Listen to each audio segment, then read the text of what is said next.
permantem penggaing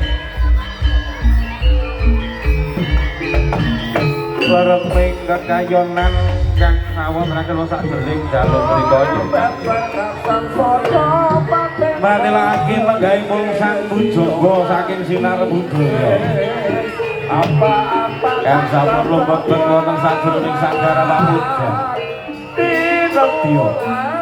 yen ing pangestunipun para Gusti kang agung dan kang suci dan kang apurwa ing duwati antara saking kubur sing ngomong aku pelon kang angkat bakti wonten sajroning sanggar pamujan mungkin samangke tansah pinanggih rahayu pinebena kalih ing sambikala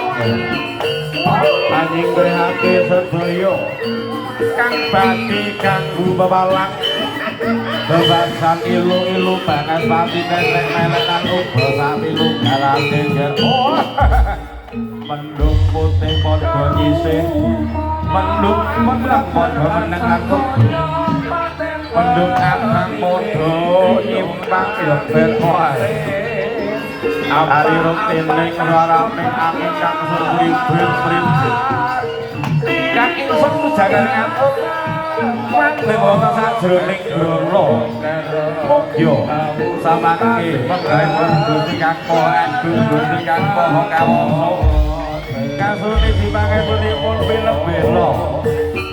sakabeh sekala ingkang dumawon sajroning alun-alun sinar budaya dalu menika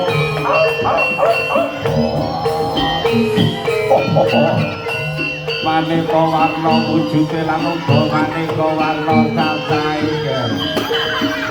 abot basan ilu-ilu banget pati tetek melenan uga sing